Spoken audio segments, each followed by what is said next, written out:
Hallelujah. यहाँ पर लिखा है कि लूत की पत्नी को स्मरण रखो। हालेलुया। यहाँ पर क्या है, प्रभु यीशु मसीह थे जो वो अपने चेलों को चेतावनी दे रहे थे, अपने चेलों को बता रहे थे। ये फरीसी लोगों को नहीं बता रहे थे, क्योंकि आज बहुत सारे लोग क्या है मसीह में आकर भी क्या है बहुत सारी गलतियों, बहुत सारे गुनाहों में डूबे हुए थे।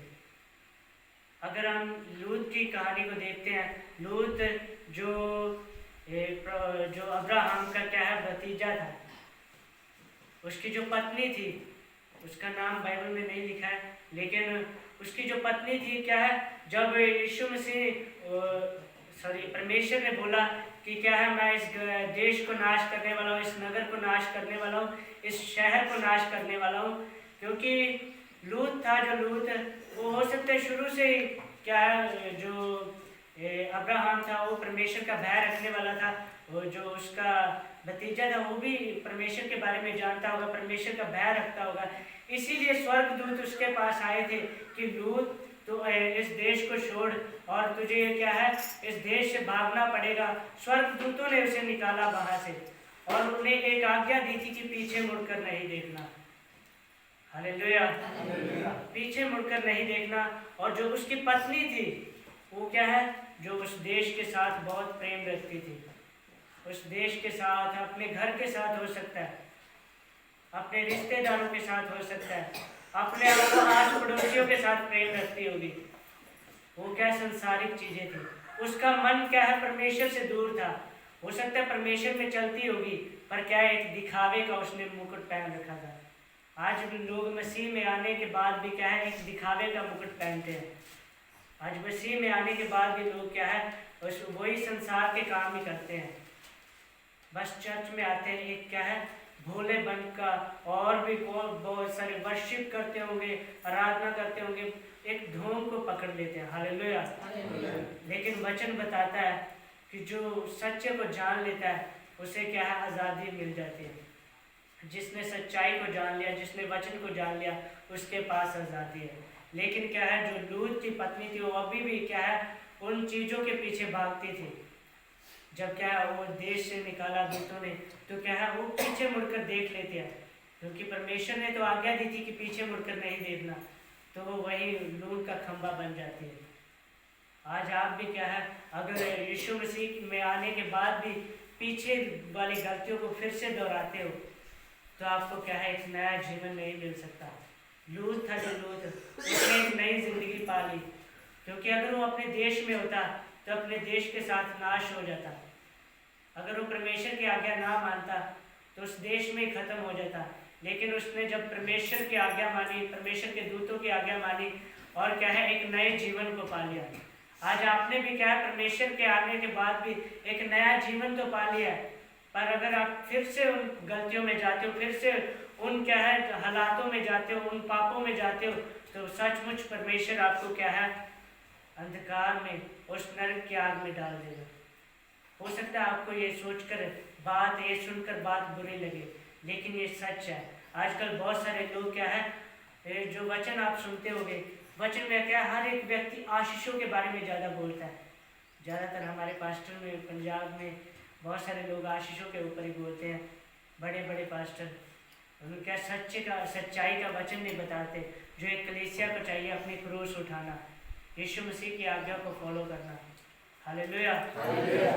वचन बताता है कि इस समय क्या बहुत सारे झूठे भविष्यवक्ता भी खड़े होंगे, बहुत सारे झूठे पास्टर भी खड़े होंगे।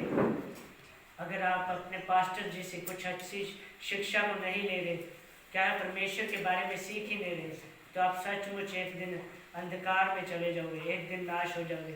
मैं आपको एक जो अध्याय बताना चाहता हूँ, जो मैं रात को पढ़ रहा था, तो वहाँ पर मैं देखता हूँ कि 300 भविष्यवक्ता थे। 300 भविष्यवक्ता जो आज प्रॉफिट बोल सकते हैं, जो आने वाले समय की जो भविष्यवाणी करते हैं। 300 भविष्यवक्ताओं ने राजा के लिए क्या एक ही भविष्यवाणी की, तो अगर उस देश को लड़ने जाएगा तो विजय होकर आएगा, तो जीत कर आएगा। हालेलुया। तो वहाँ पर क्या है एक जो परमेश्वर का सच्चा भक्त था, जो क्या है सच्चाई से नहीं डरता था, अगर उसे मारा भी जाए, अगर उसे अंधकार जो काल कोठरी होती है, जो उस समय की जेल खाने होते हैं, उसमें भी डाल दिया जाए तो भी वो सच्चाई से नहीं भागेगा। वहाँ पर जो एक जो भविष्यवक्ता था, राजा, दो राजा थे, आपको कहानी के द्वारा बताता है। दो राजा वो किसी देश में चढ़ाई करने के लिए जाते हैं। वो पहले सोचते हैं कि हम चढ़ाई करने से पहले परमेश्वर की योजना पूछ लेते हैं, परमेश्वर की योजना क्या है, क्या हम उससे लड़ने जाएं या नहीं। वहाँ पर क्या है, जो परमेश्वर के उन राजाओं के पास जो 300 भविष्यवक्ता थे रहते थे, और 300 भविष्यवक्ताओं ने उसके लिए क्या है, बहुत अच्छी अच्छी बातें बोली। लेकिन क्या है, जब उसने बोला, एक राजा ने बोला कि और कोई भविष्यवक्ता नहीं है जो परमेश्वर की और योजना को बता सकता है, तब उसने बोला, दूसरे राजा ने, इजराइल के राजा ने बोला कि एक और भविष्यवक्ता है, लेकिन वो हर समय मेरी क्या हानि की भविष्यवाणी करता है। हालेलुया। आज बहुत सारे लोग क्या है, जब पास्टर यहाँ पर प्रचार करता है और जो सच्चाई को बोलता है, तो आप क्या है, उसे अनसुना कर देते हो। आज आप भी आशीषों के पीछे भागते हो।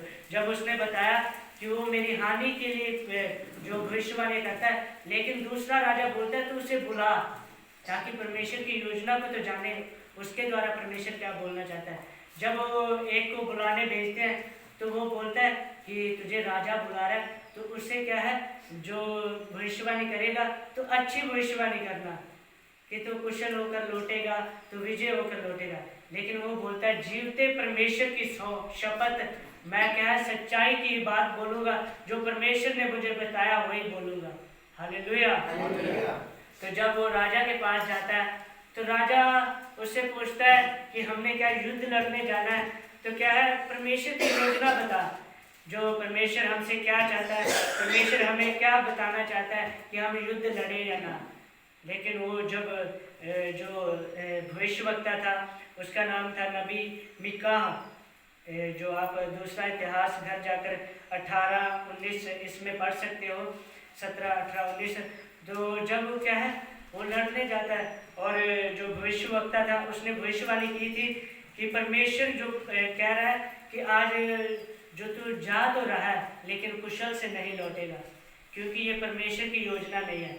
उसके साथ जो राजा था, उसका नाम था योशापात। योशापात राजा था, वो बहुत परमेश्वर की आज्ञाओं पर चलने वाला था, लेकिन वो क्या है, दूसरे राजा पर भरोसा कर लेता है, दूसरे राजा पर क्या है, उसकी आज्ञाओं पर चलने लग पड़ता है, परमेश्वर की योजना को क्या है, पीछे छोड़ देता है। तो मैं आपको बताना चाहता हूँ, जब वो युद्ध लड़ने जाते हो, योशापात के पास भी बहुत सेना होती है, लेकिन क्या है, जब आगे से जो लड़ने वाले युद्ध के सैनिक थे, उन्होंने सिर्फ एक ही लक्ष्य था कि क्या है, इजराइल के राजा को मारना। और जब इजराइल का राजा था, वो दूसरे राजा को बोलता है, योशापात को, कि मैं भेष बदल कर लड़ूंगा। हालेलुया। भेष बदल कर लड़ूंगा।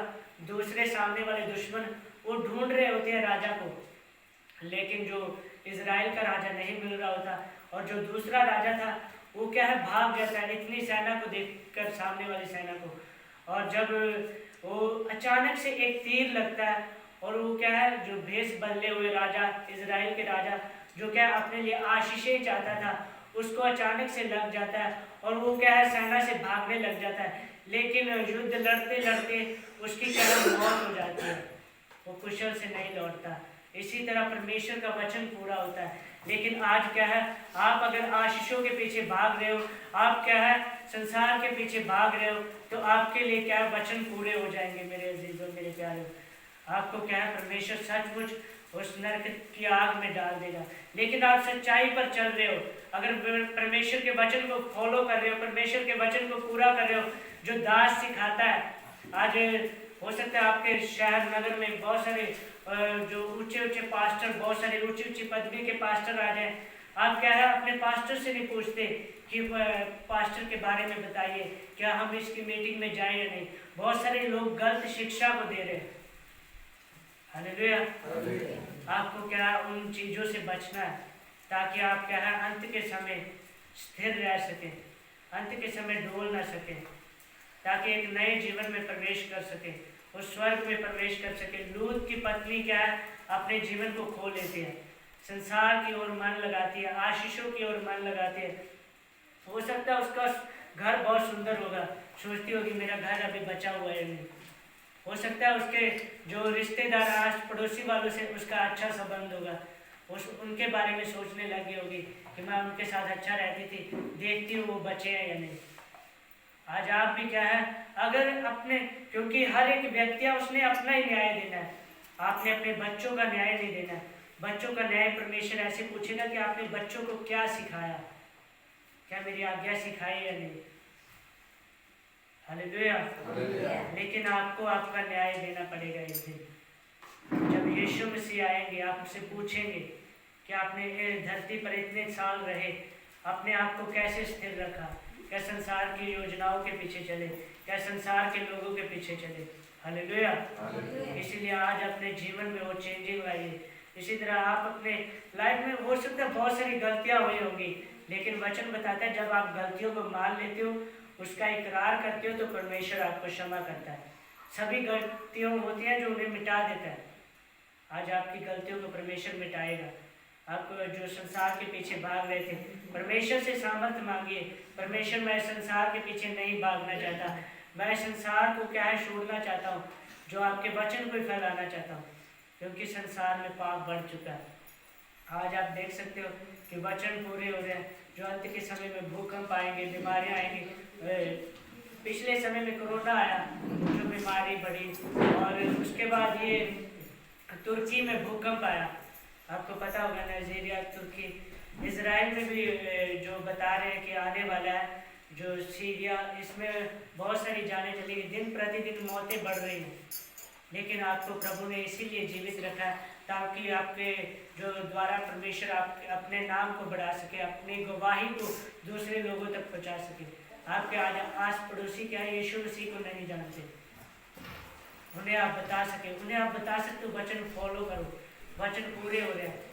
आप उसको सीधा यीशु मसीह के बारे में नहीं बता सकते, लेकिन आप उसको ये बता सकते हैं बाइबल में पहले ही लिखा है इन चीज़ों के बारे में, ताकि वो एक बार पढ़े, वो आपको बोलेगा कि सचमुच आपकी बाइबल सच बताती है, उसमें तो पहले लिखा हुआ है। हालेलुया। अपने जीवन को क्या है, मसीह की तरह जीना शुरू कीजिए, मसीह की तरह अपने जो कदम है उनको बढ़ाइए, क्योंकि पौलुस बताता है मैंने अपनी दौड़ पूरी कर ली है। जब वो मरने वाला था, जब वो उठाया जाने वाला था, जब यीशु मसीह परमेश्वर उसकी जान को अपने ओर लेने वाले थे, तब उसने बोला कि मेरी दौड़ पूरी हो चुकी है। उसने ये नहीं बताया जब वो मसीह में आ गया कि मेरी दौड़ पूरी हो चुकी है। खाली मसीह में आना ही नहीं, बल्कि परमेश्वर के पीछे चलना आपकी एक दौड़ है, और अंत में इनाम वही ले जाता है जो दौड़ को पूरा करता है। अगर आप रास्ते में क्या है, जो अच्छा घर, अच्छा बिजनेस, अच्छा पैसा देखकर रुक जाते हो, ये संसार की चीज़ें आपको परमेश्वर के साथ अच्छा संबंध बनाने में रोकती है, इसलिए उन चीज़ों को छोड़ना है। हालेलुया। ताकि परमेश्वर आपके द्वारा दूसरे लोगों को बचा सके और आपके जीवन को भी बचा सके। हालेलुया। क्योंकि आज दुर्घटना हो जाती है, बहुत सारे लोग क्या है अपनी रक्षा के लिए पैसा देते हैं। आपको पता है अगर आपके साथ कुछ दुर्घटना हो जाए तो आप 3 लाख, 4 लाख, 10 लाख, हो सकता है करोड़ भी लगा सकते हो अपने जो घाव भरने के लिए, अपनी जो बीमारी को ठीक करने के लिए। लेकिन यहाँ पर क्या है, परमेश्वर ने फ्री में ही अपने वचन के द्वारा ही हमें जीवन दिया है। हालेलुया। हमें कुछ भी कष्ट नहीं उठाना पड़ा, मसीह ने हमारे लिए क्या क्रूस को उठाया। तो इसीलिए उस क्रूस को याद रखना है, परमेश्वर के वचन को याद रखना है, परमेश्वर के वचन को फॉलो करना है। हालेलुया। मैं अपेक्षा करता हूँ आप सचमुच परमेश्वर के वचन को फॉलो करने वाले बनोगे, परमेश्वर की योजना को करने वाले बनोगे, और परमेश्वर आपके द्वारा क्या बहुत सारे लोगों को भी चेंज करेगा। हालेलुया। प्रभु आपको इस वचन द्वारा आशीष दे।